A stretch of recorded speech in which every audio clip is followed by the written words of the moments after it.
My mother told me that marriage was going to be the best thing in my life. That's how I became a prisoner for years. My name is Margaret Louise Walker. I'm 81 years old and I'm from Greenville, Alabama. I may look like just another old lady with white hair and a small step walking along the porch. But inside, my soul bears the marks of every door that has slammed shut in my face. And there was one in particular, that threw me straight into the basement. Literally. The first time he locked me in with the rats, I was almost a newly made adult. But calm down, dear. I'm not going to make it that night yet. Before I do, let me tell you how my mother, with the best of intentions and a heart colder than a Mississippi winter, pushed me straight into the lap of a man who smiled with his eyes and hid a demon behind his neatly aligned teeth. I was the eldest of 5 sisters. I grew up in a simple house with the smell of refried beans and the constant noise of tired women washing clothes in the sink. My mother, Dora May, was one of those who never sat down. She was born and brought up on the rules of the Bible, good sewing, and you can't choose a man, girl, you have to accept what God tells you. When Raymond Elridge started showing up at the house, she was full of hope. He had a car. He worked as an assistant in his father's warehouse. He spoke softly to her. He spoke little to me, but he smiled. Oh, how he smiled. You're going to be a Mrs. Elridge, my child. You're going to get out of the mud and into the blessing, my mother would say, hanging out the clothes on the clothesline with the same face she used to complain about life. I just swallowed. I never had the heart to say that Raymond gave me goosebumps, but not good goosebumps. It was fear. It was a discomfort I couldn't even explain at the time. I still remember the day he brought me a pair of lacquer shoes. It wasn't even my size, but my mother made me put them on and smile like it was a Christmas present. He's just nervous, Margaret. A nervous man is better than a soft man, she would say, when I tried to tell her that he was strange, that he squeezed my arm when no one could see, that he had already tried to kiss me forcibly once behind the barn, and when I told her that, do you know what she did? You should be grateful that a grown man wants you like that. I should be grateful. In my little girl mind, it was all confusing. School was no longer an option. I stopped studying in the 8th grade because my mother said that girls who read too much become haughty. I occupied myself with helping around the house, looking after my sisters, crocheting, and waiting. I waited for the request to come, and it did. He asked for my hand on a Sunday after Mass, with my mother by his side and his father smiling, like someone closing a lucrative deal. I just shook my head. I said yes, not because I wanted to, but because nobody asked me if I wanted anything. The wedding was rushed. A rented dress, a cake that tasted like rock salt, a church full of people from the city, everyone smiling as if they were witnessing a miracle. Me? My stomach turned. The wedding night took place in an old house that his father had given us. Raymond took me there in his car, talking about how good everything was going to be now. But I don't remember much about that first day as a wife. I just remember the door closing, the key turning, the sound of him locking the kitchen. Nobody comes in here without my order. This is my way. That's what he said before he even took off his shoes. I wanted to scream, but my throat had already given up. The first week was nothing but trouble. He'd disappear during the day, come back at night with the smell of beer and eyes that stared at me like I was a piece of furniture. He'd tell me to serve him hot food, to get into bed when he wanted, to shut up when he was watching TV. It was as if I had become property. He wouldn't even call me by a name. It was woman. Hey, woman, bring me my shirt. Woman, clean this floor. Woman, close the curtains. And I closed everything, even my chest. But then came the day of the basement. Oh dear, I've never forgotten that day. We had a fight about dinner. I was tired. I'd cut myself peeling potatoes. The meat was burnt. He came in, sniffed around the kitchen, looked at the pot, and didn't say anything. He just took off his belt. I cringed, and he didn't wear it. Not at that moment. He took me by the arm, dragged me to the back door, opened the trapdoor in the basement, and pushed me inside. The ladder was made of old wood. I almost fell. Stay there. When you learn to cook properly, you'll come up." And he locked it. I spent the night there, listening to the rats scurrying around in the dark, the smell of mold, of bugs, of fear. I shivered, not just from the cold, but from indignation, because no one ever told me that's what came with the bouquet. The next morning, he opened the door and looked down at me with a disgusted face. "Go and have a shower, and don't forget that I'm in charge here." I didn't forget, but there, that night in the basement, a part of me died, and another was born. The part that was going to learn to pretend, the part that was going to wait for the right moment, because I knew that if it happened once, it would happen again. And worse, if you've made it this far, leave a like, will you? Every like is like a hug for this old lady. And tell me in the comments, have you ever seen a smile hide so many bad things? I could tell you that things have improved. I could lie and say that that basement was a one-off, a scare, a mistake that he never made again. But I would be unfair to myself. With the pain I still carry in my body and in my memory. Raymond wasn't one to shout. He wasn't the explosive type who broke things in front of others. He was worse. He spoke softly, looked slowly, and when he smiled, you knew there was something bad behind it. He was the type who wanted control of every dish washed, every button closed, every step taken, and I was trained, molded, pushed until I fit into his mold. For the first few months, I became an employee of the house. I washed, ironed, cooked, scrubbed the floor at dawn if he said he'd stepped in something sticky. I slept when he let me. I ate after him, and only what was left. I couldn't even go out to buy bread on the corner without asking permission. And when he did, he pretended to think, "Why bread? You already have food here. Don't invent fashions, Margaret." I was just a shadow dressed as a housewife. I tried to talk to my mother once. I wrote a hidden letter and asked a neighbor to deliver it. 2 weeks later, she showed up at the house with a cornmeal cake in her hands and a pretended face. "I've come to visit my married daughter," she said loudly, as if the neighbors needed to hear. But in the backyard, while I was pretending to pick some herbs, she came up to me and whispered, "Do you want to come home after all Raymond has done for you?" It was as if I had spat in my mouth. She didn't want to listen to me. She just wanted to remind me of the favor he had done by getting me out of the mud. There was no hug, just crooked advice. "Obey, my child, that's how men are, better than being left behind." That visit killed any hope I still had that someone was going to get me out of there. Little by little, I began to notice that Raymond was obsessed with control, but also with punishment. He wasn't satisfied with being in charge. He wanted to see results, and if anything went wrong, he'd come up with a way of correcting me. He started locking the food cupboard. I could only eat what he kept separate. Some nights I'd go to bed with my stomach stuck to my back.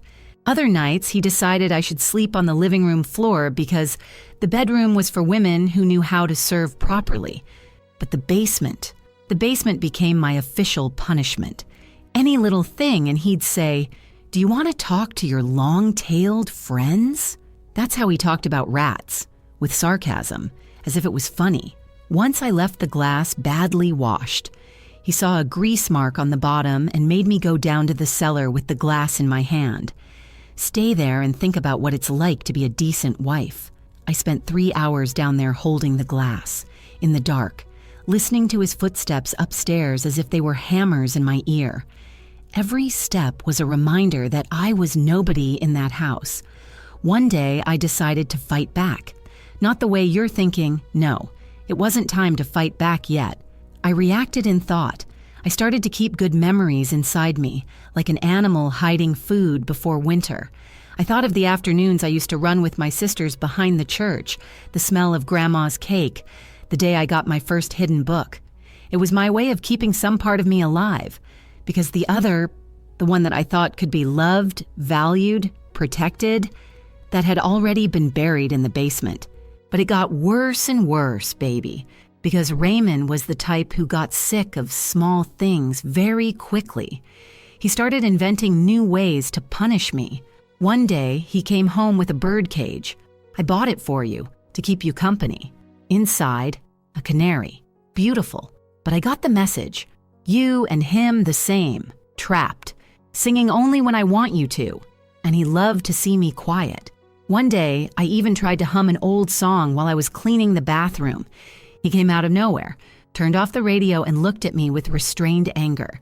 Joy doesn't go well with ungrateful people. And he made me write the same sentence 20 times on a piece of paper. I belong to my husband. He is my joy. Then she tore up the sheet and told me to swallow a piece, so as not to forget. I don't know how time passed. I swear. The days blurred into weeks, then months. I looked in the mirror and barely recognized what I saw. My hair was thinning.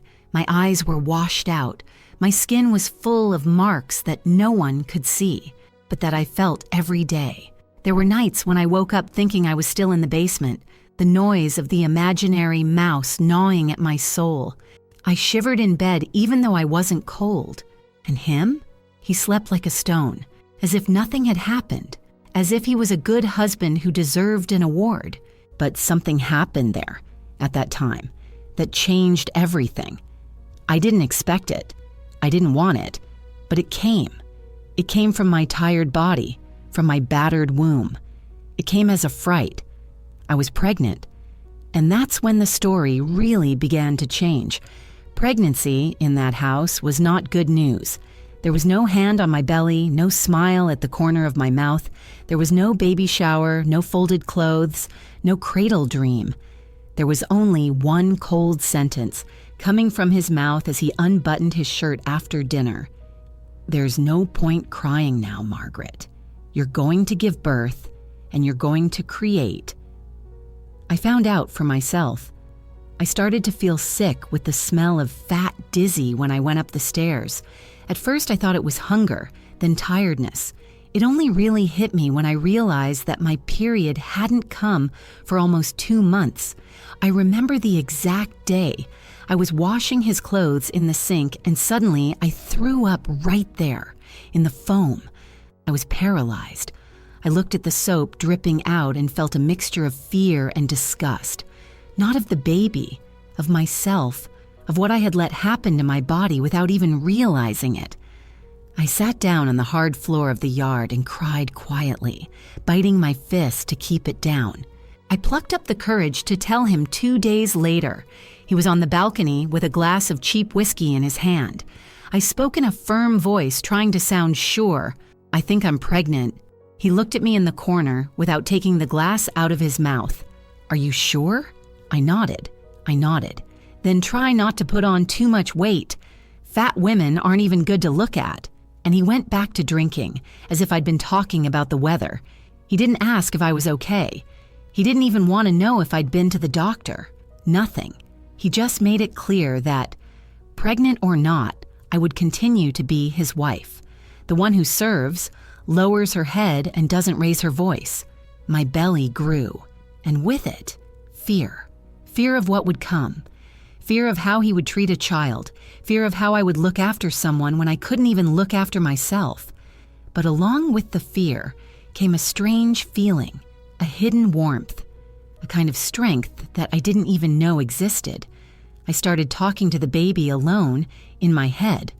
I told him quietly that he wouldn't have the same life as me, that I was going to find a way, that it was going to be different, that for him I would endure everything. And I did, until the day he was born. A home birth. No hospital, no midwife. He didn't want me to show pain to others.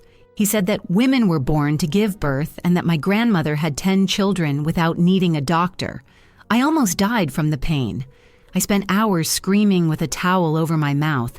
When the child was born, I was so exhausted that I couldn't even see properly. But I heard the crying, and that's what kept me going.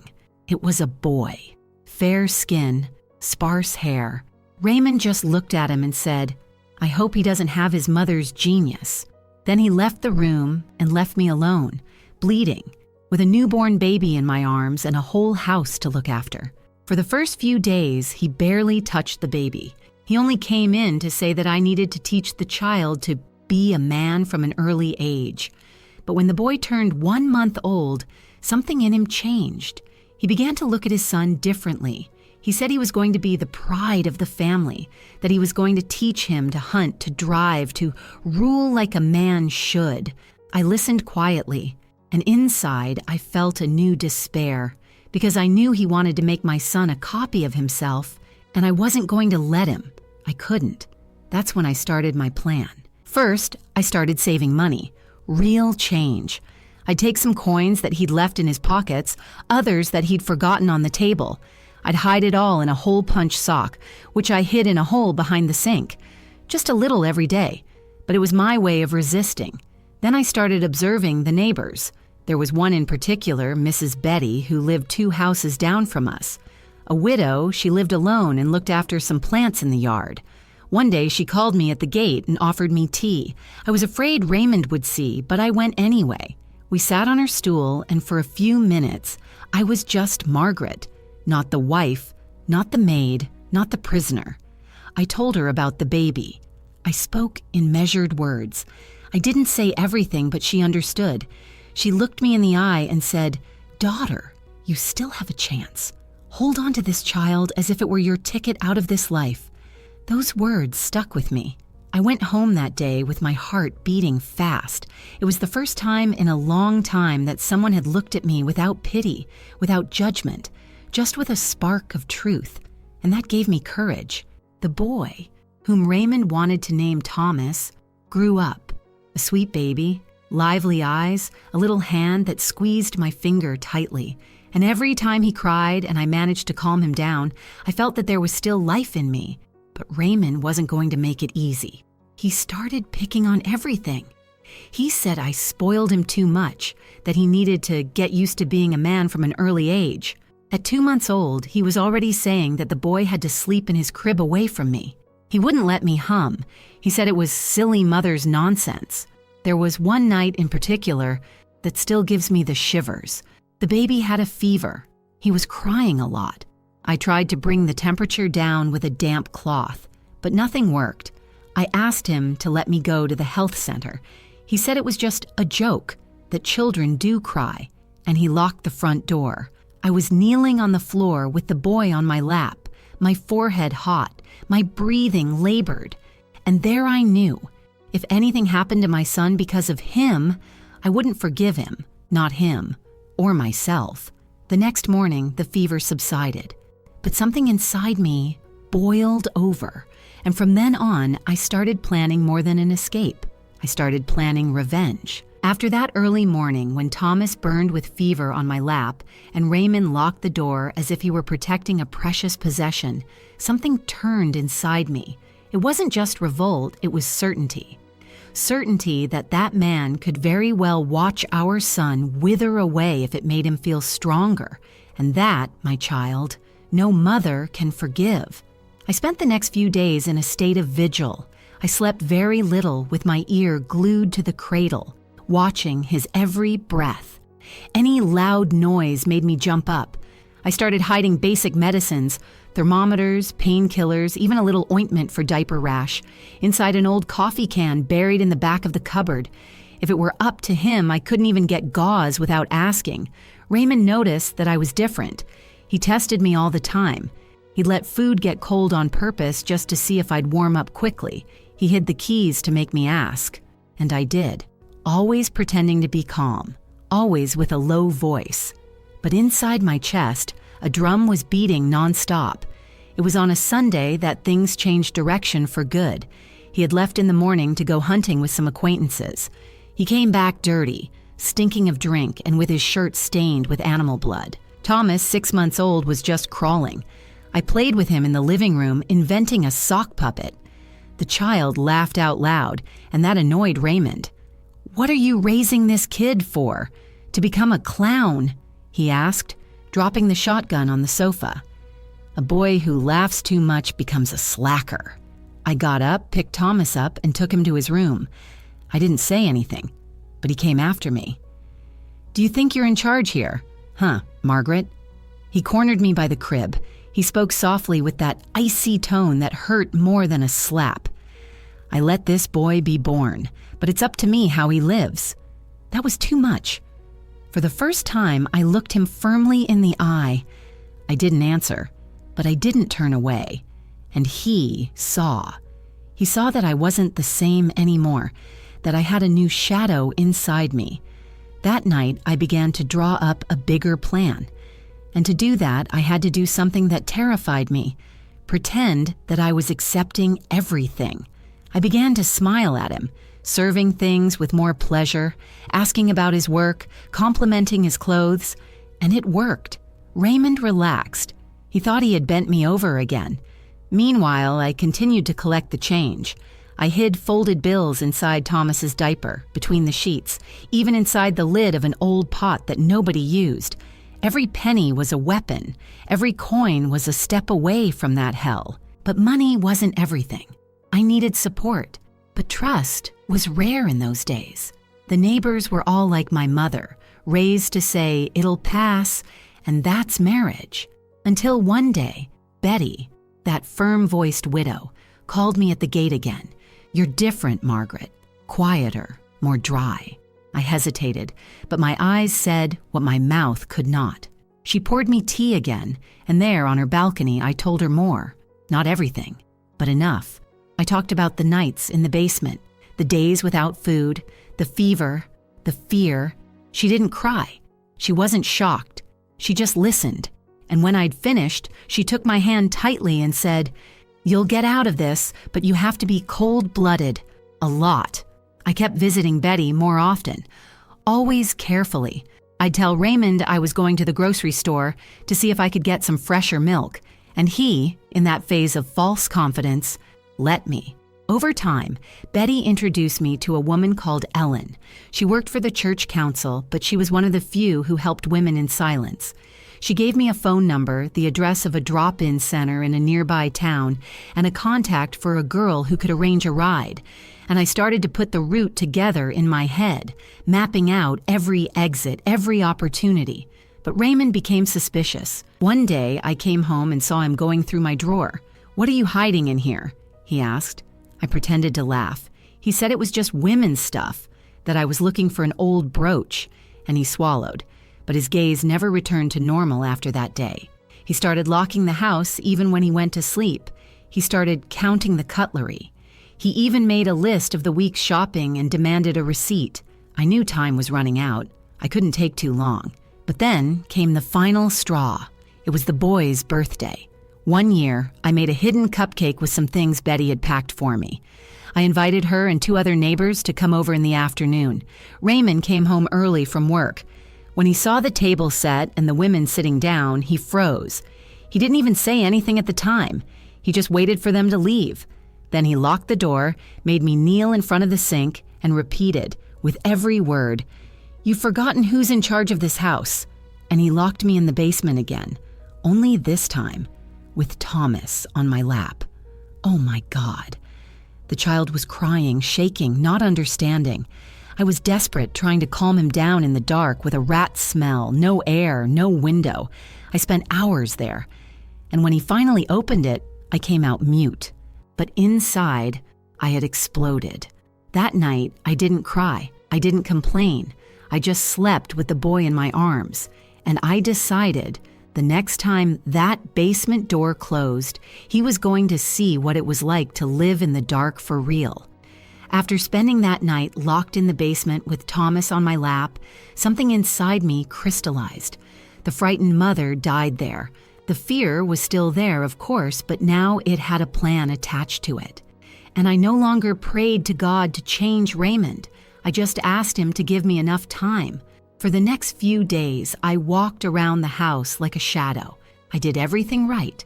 I washed the dishes without a mistake, cleaned the floor thoroughly, served dinner hot and without complaint. He watched. I could feel his eyes measuring me, trying to understand what had changed. But he didn't say anything. It was as if he knew he'd crossed the line, and now he was just waiting for the moment when I broke it for good. But I didn't. I learned to disguise it. I started going out less. I didn't want to attract attention. I'd use excuses to go out to the yard, saying I needed to hang out the washing or clean the chicken coop. And there, in the most hidden corner of the plot, I dug a small hole with my bare hands. Then I used a spoon. There I hid my coffee can with money in it, the paper with the contact details Ellen had given me, and a cloth with some documents from me and Thomas. That was my insurance, my way out. And every time I touched that cold metal, my heart beat faster. Raymond didn't let up. He started inventing new obligations. He wanted me to clean the basement every Saturday, saying it was to keep the house in order. Of course, it was just to remind me of my place. I'd go in, sweep the corners, scare away the mice, clean the floor with vinegar and anger. And when I left, I spent the rest of the day with a taste of dust and hatred in my mouth.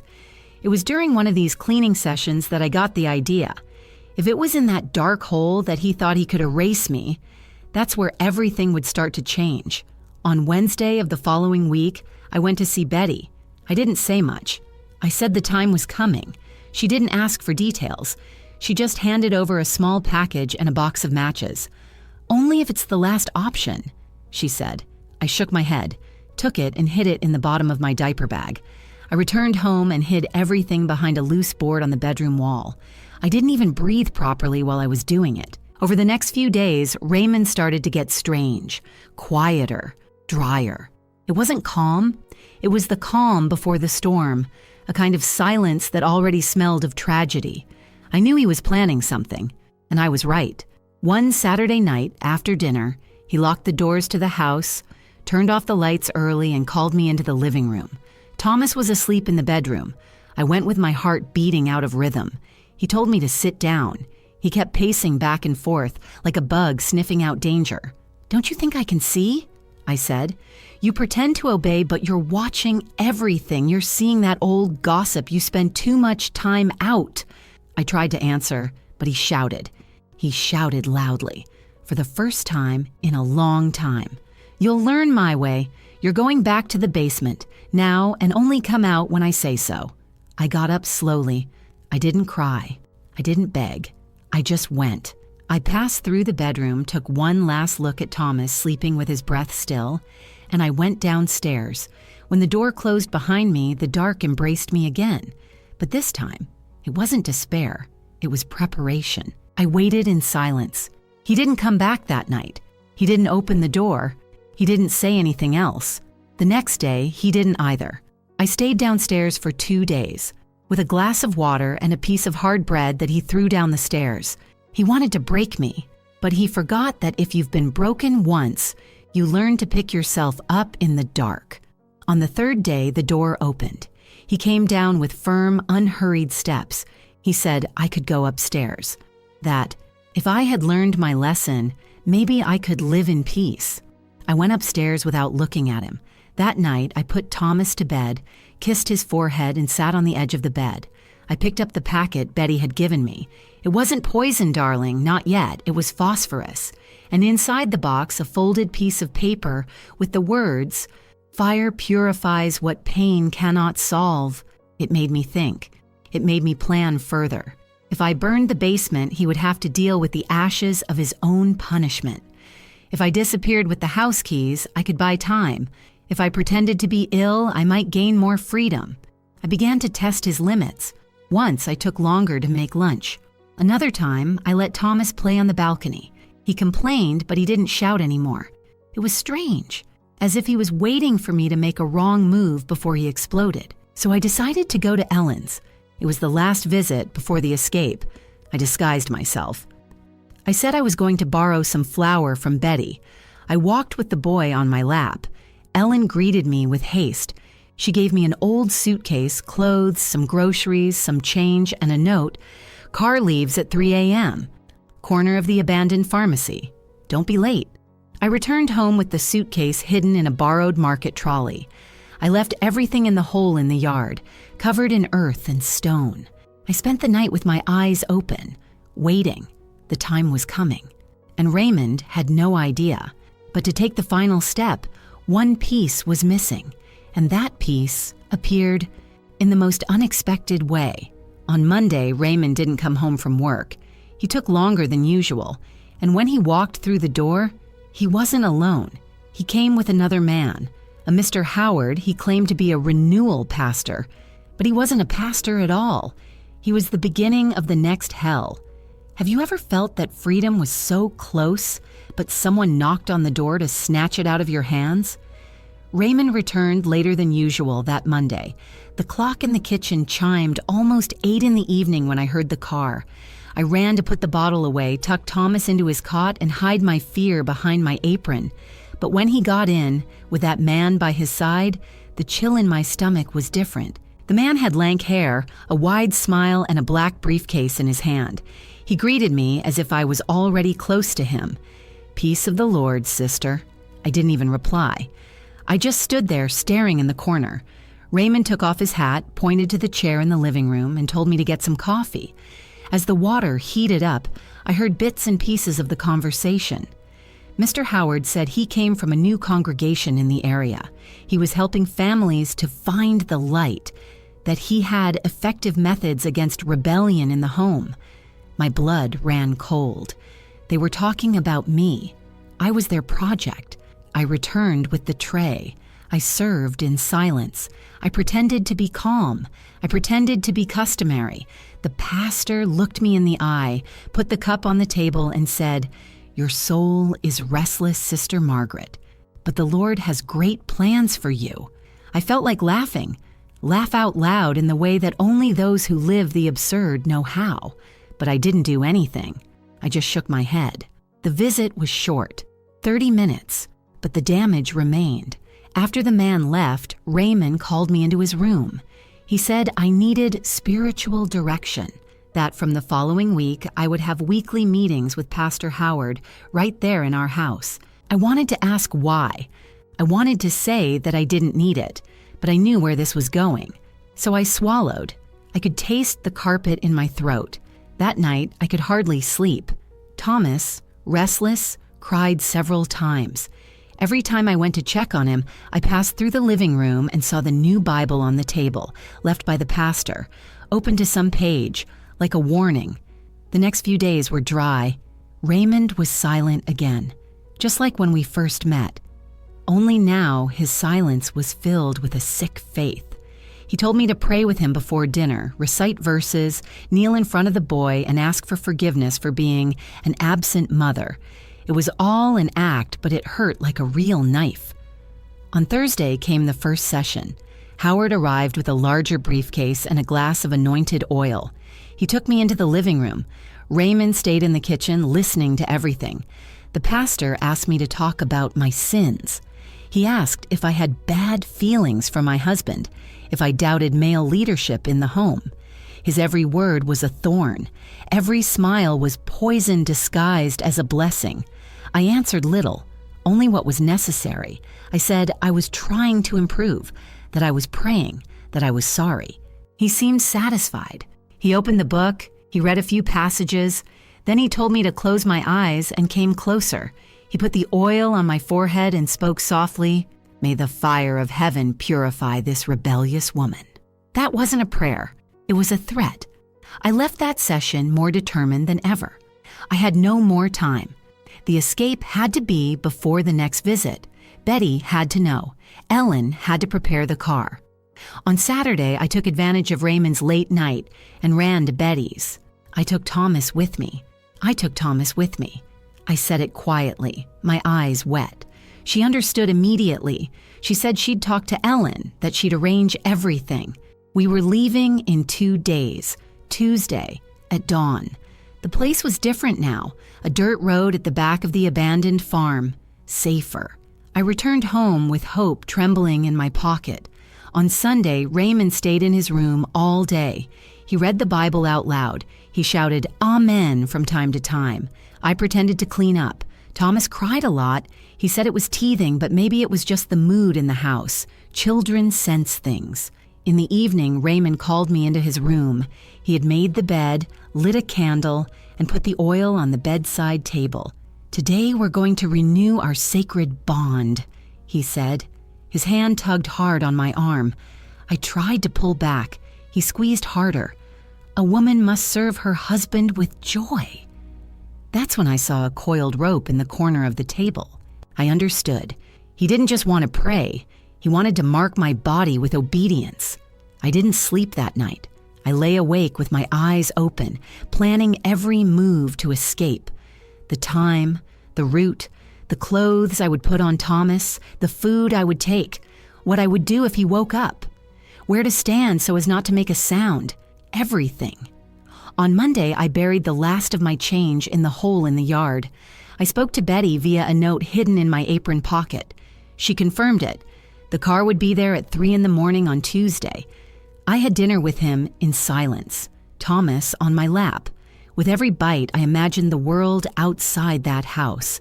A world where no one told me to kneel, where I could laugh out loud, where my son could grow up without hearing that laughing was a sin. The next morning, my body's internal alarm woke me up before the clock. I grabbed Thomas, the hidden bag, the diapers, the documents. I sneaked out. Every step was an earthquake, my heart hammering in my throat. When I reached the gate, I saw Betty's silhouette in the distance. She waved slowly. But before I could cross the grounds, I heard a voice coming from the kitchen door. "Where are you going with that child, Margaret?" Raymond was there, on his feet, with his Bible in one hand and his rifle in the other. And then, my goodness, that's when hell showed me that there was still a new basement waiting for me. That night still wakes me up in a nightmare. Me with Thomas in my arms, suitcase in hand, the gate already in front of me, and his voice coming as sharp as a razor. He didn't shout. He spoke calmly. That was the worst. The calm of someone who knows he has power, that he doesn't need to raise his voice to destroy. The dim light from the kitchen illuminated only half of his face. The rest was shadow, but you could see that he was smiling.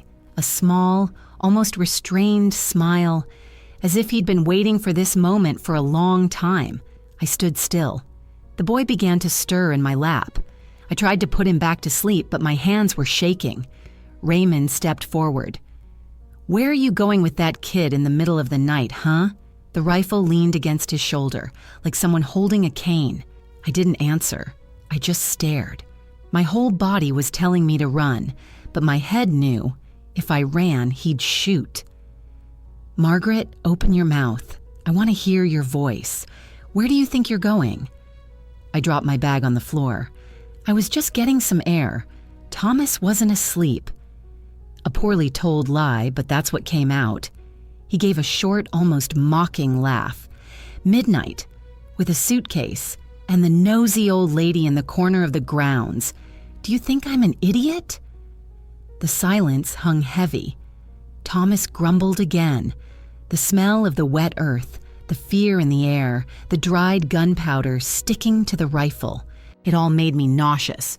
"Go back inside," he said, pointing with his chin, "and don't try again. Otherwise, I'll bury you both at the bottom of the yard, and I'll say it was an accident. Do you think anyone will investigate?" That was a punch in the gut.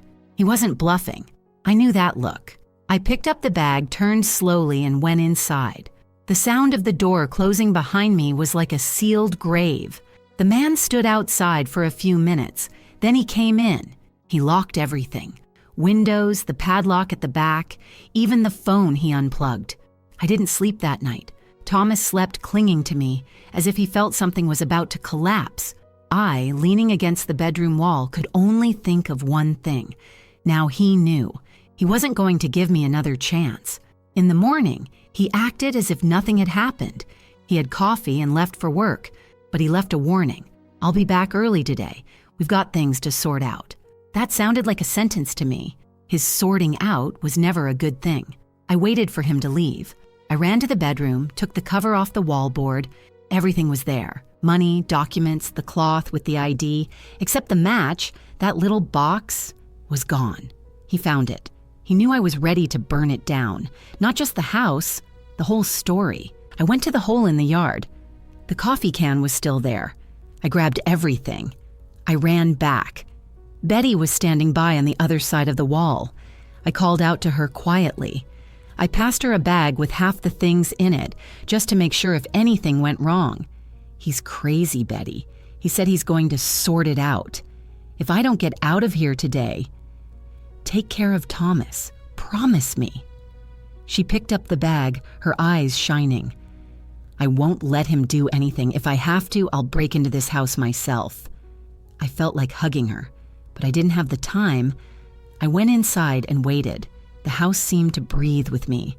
Every creak, every leaf rustling outside, everything was a warning. Raymond arrived before the sun went down. He slammed the door. He threw his keys in the sink. He was with another man, a thin, pale-faced man he called Brother Caleb. "The pastor is coming later. Today we're going to say a special prayer. Free this house from the demons of rebellion."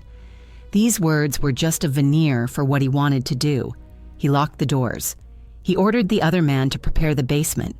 "She'll spend the night there, fasting, in prayer, until the evil leaves." Caleb went down without a word. The sound of the wooden stairs dragging echoed in my soul. I grabbed Thomas and pretended to take a bath. I locked myself in the bathroom and thought quickly. The window was small, but I could fit a baby through. I tidied him up. I put on 3 diapers at once, wrapped them in a thick cloth. I wrote on a crumpled piece of paper, "Betty, run away with him. If I don't leave, you will." I called Thomas by the nickname only I used. I whispered, "I love you," in his ear, and I let him out of the window straight into the back garden. I saw Betty's shadow picking him up and disappearing behind the wall. Now it was me and them. I opened the door. Raymond was waiting for me in the hallway. "Where's the boy?"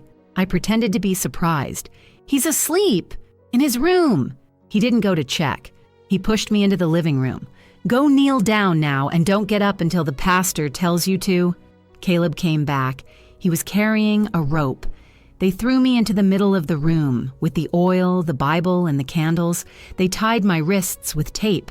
You'll learn that a woman of God doesn't run away. But what they didn't know is that I've never been freer than then, because Thomas was far away, because the worst was over, because now it was just me.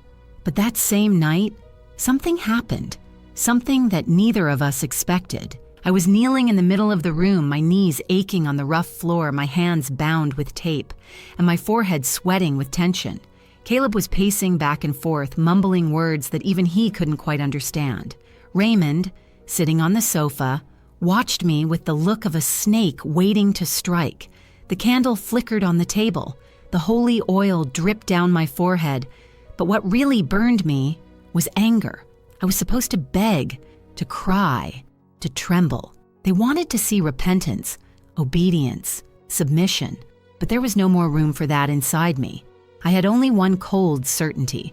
If I got out alive, no one would ever tie me up again.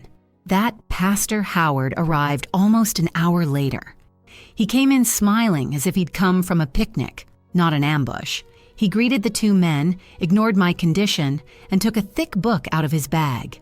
"Today we're going to expel the spirit of insubmission," he announced as if he were selling soap.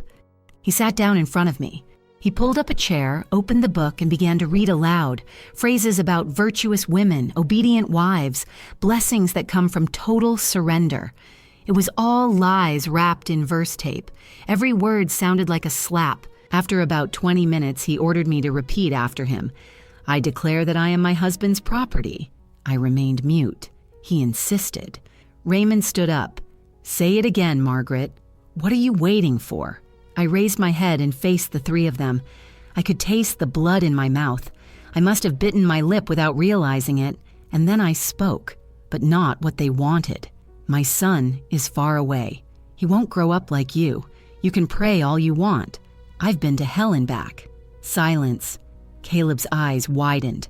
Howard got up from his chair. Raymond walked over to me, raised his hand, but didn't hit. For the first time, he hesitated.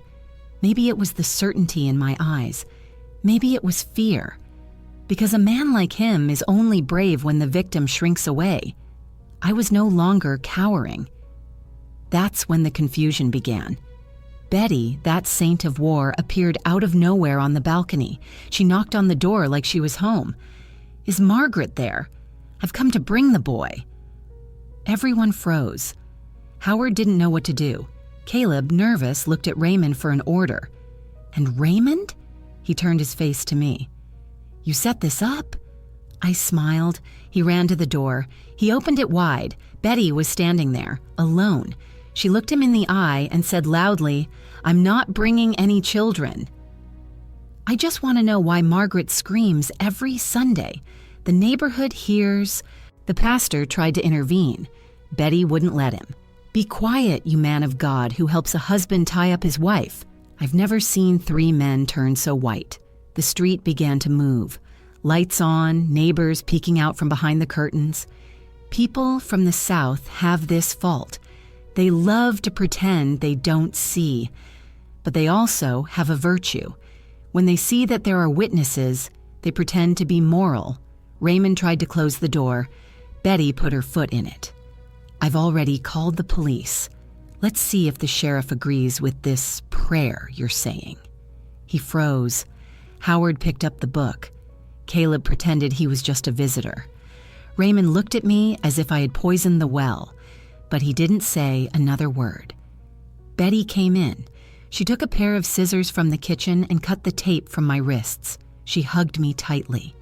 "It's over, my child. No one will lock you up anymore." The police arrived 15 minutes later. There was a lot of confusion. Betty said it. I confirmed it. The neighbors began to remember screams, strange nights. The 3 men tried to lie, to distort, to say it was strong prayer, but it was too late. They filed a report. They didn't arrest anyone. Of course, this is the South in the 80s. But Raymond was summoned to the police station, and his reputation, the one he held so dear, began to crumble. That night, I went home with Betty. I slept in a clean bed, with Thomas snoring softly next to me, and even though my body was throbbing, I slept. Real sleep, for the first time in years. But that's not the end of the story, because the body can get out of jail. But to get the jail out of your head, that takes longer. The night at Betty's house was the first without a lock, without an order, without a threat. She gave me my own room, a clean blanket, a hot plate. Thomas slept like an angel, his face calm, his little fingers open, as if they had never held fear. But me? Oh dear. I only closed my eyes to hear the sound of keys, steps on the stairs, doors slamming. I was free, but the past woke me up every hour like a dread alarm clock. I got up before the sun. Betty was still asleep. I went to the kitchen, made coffee, sat on the balcony, and stared at the wet bushes. I didn't cry. Crying had become rare. The pain was different now, the kind that doesn't shed a tear but dries out your chest. At the police station, things remained in limbo. Raymond was summoned, yes, but the sheriff was his father's friend.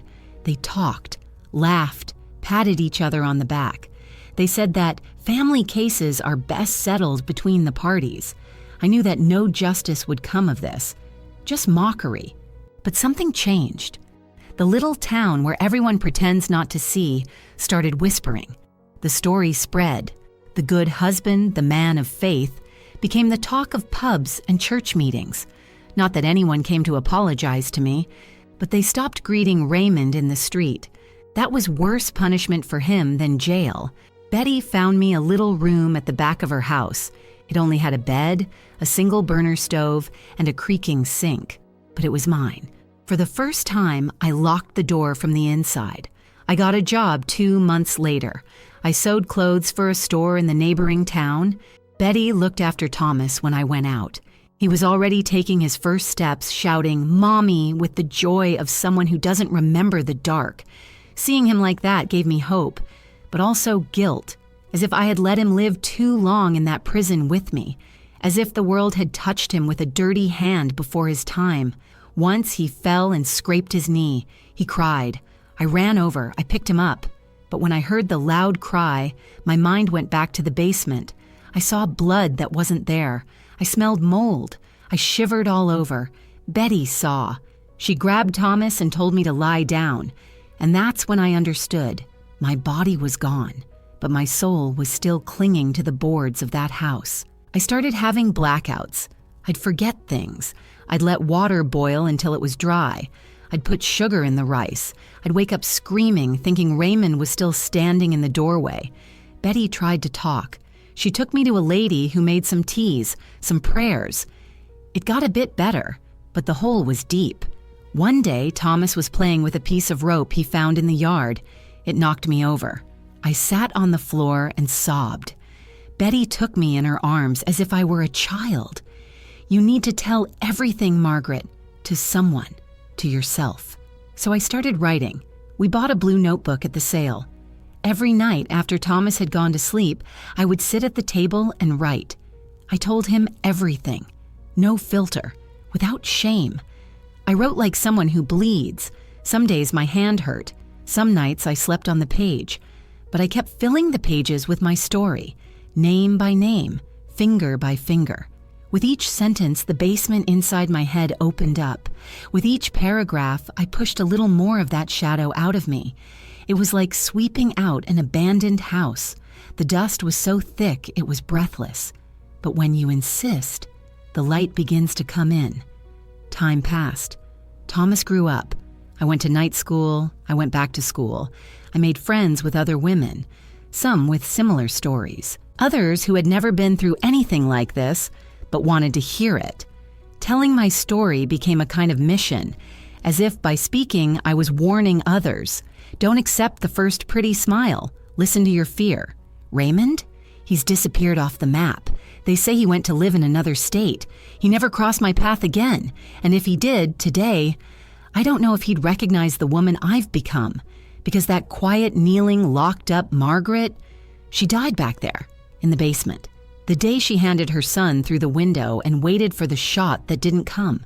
But even free, even walking with her head held high, there was still something missing, a final adjustment, something that still needed to happen to bring this story to a close.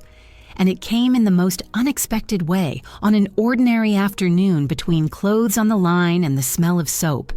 Because sometimes the end doesn't come with a shout. It comes with a letter. It was an unremarkable Tuesday. Warm sun, clothes on the line, Thomas playing with an old box in the yard. I was washing the dishes, humming softly. One of those songs you make up for your child. Life had already established a routine. Simple, but mine. The letter carrier came as usual with his crooked cap and tired smile. He handed over an envelope.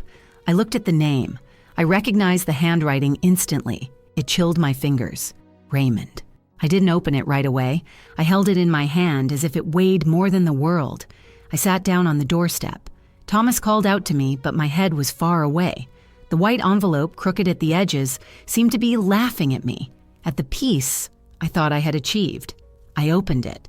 The words came straight out. No apology, no acknowledgement. He wrote as if he had spoken to me yesterday. He said he was ill, that he wanted to see his son, that a man has the right to know his blood.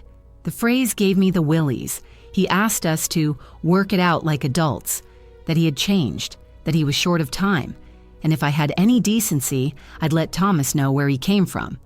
I finished reading and dropped the letter on the floor. It was a trap, but part of me, the part that still carried guilt, doubt, fear, began to whisper, what if he really was ill? What if Thomas found out one day and blamed me for denying him the chance? It was a gap, a dilemma. Betty found the letter on the table.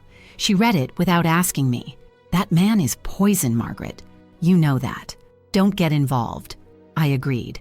But I didn't sleep that night. Thomas was growing up. He was already asking where his father was. He heard other children talking about theirs. I always deflected. I said that the world wasn't always fair, but I didn't name names. The following week, another letter arrived. Shorter, less arrogant. It just asked for a meeting, a conversation, in a public place. He said he didn't want any trouble, just to wrap things up like a man. Betty suggested I ignore it. Another friend told me to go, but to bring someone along. The new pastor of the church I attended from time to time talked about forgiveness. Each piece of advice pulled me in one direction or another. I decided to go it alone. I made an appointment. I wrote a short letter. I gave it to Betty to deliver to the address on the envelope. I arranged to meet him in a simple cafe in the center of town at 1 o'clock in the afternoon at a table near the window. I made it clear, if he raised his voice, I would leave. If he made any mention of the past as if it were my invention, there would be no third chance. Betty insisted on going with me. She said she'd stay at a nearby table. Just in case. And off we went. Me with my stomach stuck. She looking like she was carrying an invisible knife in her handbag. We arrived first. I sat down and ordered coffee. Betty sat 2 seats back. The diner was noisy. The smell of frying. People coming and going. It seemed like the whole world was going on as normal, while mine was holding its breath. He arrived 7 minutes later. Aged, thin, shoulders bent. The same button-down shirt, only now with stains that didn't come from hunting blood, but from time. He smiled gracelessly, as if he was expecting a reunion from a soap opera. He sat down slowly. "Are you all right?" he said. I didn't answer. I just stared. He remained silent for a few seconds. Then he began in his usual voice, soft, nauseous. He spoke of illness, of some bad diagnosis, of regret. He repeated that he didn't want to cause any trouble, just to see the boy. "Before God calls me." I kept my cool. I listened to everything. I only interrupted once. "Do you think you deserve that?" He remained quiet. Then he shook his head. Maybe not, but I still wanted it. I explained that Thomas was happy, that he knew no hatred, that he bore no scars other than a scraped knee, and that I intended to keep him that way. "You're not a father. You are an owner, and you've lost the key." He tried to touch my hand. I pulled away. The waiter arrived, asked if we were going to order something. Raymond asked for tea. I said no. Before getting up, he said, "If you want to write letters, you can. I'll read them first. If any of them sound like lies, they'll go straight in the garbage can." He nodded. He remained seated. His eyes were downcast. Maybe it was theater. Maybe it was true. It didn't matter. I was in control now. I walked home lightly. Thomas ran up to me with a flower in his hand. He hugged me tightly. "Mom, look what I found." I took the flower. I smiled. And that smile contained everything: pain, overcoming, protection. But there was still one final piece of this story to come. Because Raymond sent another letter, but this time, it wasn't him who wrote it. It was a gray Thursday, one of those that seem like a harbinger. Betty arrived from the gate with a strange face. In her hand, another envelope, different from the previous ones. It had an official stamp, a notary's seal, and the smell of something you don't expect. "Is it from Raymond?" I asked, picking it up without wanting to. "It's from his lawyer," she replied, looking at me steadily. I opened it with trembling hands. The letters were cold, all starched in the language of a man in a suit, but the message was clear. Raymond Elridge had died. Pancreatic cancer. Silent quickly, buried the week before without a public wake.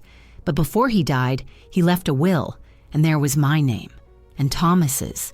He left everything. A house, a car, a plot of land outside the city, some savings in a joint account with his lawyer, all in the name of redemption, as the paper said. I recognize my shortcomings as a husband. I try to make up for it as a father. It was like being slapped with a velvet glove. Betty read along. He's trying to clean up after himself, to make it look like he was a decent man. I shook my head. I couldn't speak. It had been eating away at me for days. The idea of having his name on our documents, of Thomas one day knowing that he had inherited from the person who had almost wiped out his mother, because the money came wrapped in silence, a kind of forgiveness he thought he could buy. But then came the worst part. Next to the letter, there was another one, handwritten, addressed to Thomas, short, straight, filled with guilt and smudged ink. "Son, if you ever read this, know that your father wasn't nice to your mother, but he thought of you. I never knew your laugh. I only imagined it. I hope you were happy. That's all I have left." I sat down on the floor. I stayed there, the paper in my hand, and the world turned slowly. Thomas still didn't know anything. He no longer asked about his father. He had friends, school, drawings, a bicycle. He was a whole boy. I was afraid of breaking that wholeness. I kept the letters. I went to the registry office. I signed a refusal of inheritance. Yes, I refused. I'd rather live off the little I'd earned than accept alms wrapped in posthumous regret. The lawyer tried to insist. He said it was the boy's right, but I was firm. My son will grow up with what is his, not with what's left of the fear. Some of my friends called me a fool. They said that money wasn't to blame. I could afford a good school, a better house. I understood, but every penny came with his breath on top of it, and I'd already spent my life wiping that smell off my skin. Over time, the story went cold. The lawyer disappeared. The letters were kept in a thick envelope, locked in the last drawer of the closet behind the winter clothes. One day, Thomas will ask. I know that, and I'm going to tell him, carefully, with words he can understand, without tarnishing the childhood I fought so hard to give him. But now, with him asleep in the next room, I can breathe. I look at myself in the mirror and see a woman who survived, who faced a shotgun, a shepherd, a rope, silence, and a letter. She came out of the cellar without carrying the cellar inside her forever. But, my dear, before I close this story, there's one last thing. Because years later, when everything seemed so far away, something happened that nobody expected. Thomas, now a young man, discovered the letter. Thomas was almost a man, tall, smart, easy to laugh with. I never had the courage to tell him everything. I revealed it to him in pieces, like pouring hot water on him little by little, so as not to burn him too much. I knew the day would come when he would put the pieces together. I just didn't imagine it would be like this. It was an ordinary afternoon. I was folding clothes. He was rummaging through the closet drawers looking for a sweater. I heard the sound of the envelope falling, the bottom drawer where I hid the letters. "What's that, Mom?" I turned on the spot. His face was curious, the envelope in his hand. My heart almost stopped. I asked him to hand it over. He hesitated. "There's my name here." I took a deep breath. I sat on the edge of the bed. "It's yours, but not now." "Why?" Silence, the kind that weighs more than shouting. "Because that paper carries a story that you still don't understand, and that you may never need to understand." But Thomas was no longer a child. He looked at me with a mixture of respect and suspicion. "Is it my father's?" I nodded. I lowered my eyes. "From the person who put you into the world, but he was never a father." He sat up slowly like someone absorbing a blow. "You said he disappeared." I said he wasn't part of your life, and that's true. We remained silent, the envelope between us. Every second was a thread being pulled from our connection. "Can I read it?" he asked. I closed my eyes. I thought about denying it, making it up to hide it again, but it was too late. He was old enough. He had the right. I handed it over.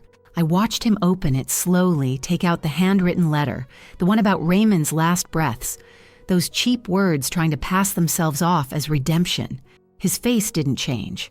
He read quietly. His hands were steady. When he'd finished, he handed the paper back to me. "Was he bad to you?" "Worse than that. He put me out a bit every day, but you were my light." He didn't answer. He got up. He went to the window. He stayed there for a while, then he came back. "I want to ask you something, Mom. Are you angry with me because I'm his son?" That broke me. It tore me apart. I, who had already cried everything, discovered a new cry. I grabbed his face with both hands. "My love, you're the only good thing that came out of that hell. You don't carry anything from it. You only carry what's yours. And that's beautiful." He cried too.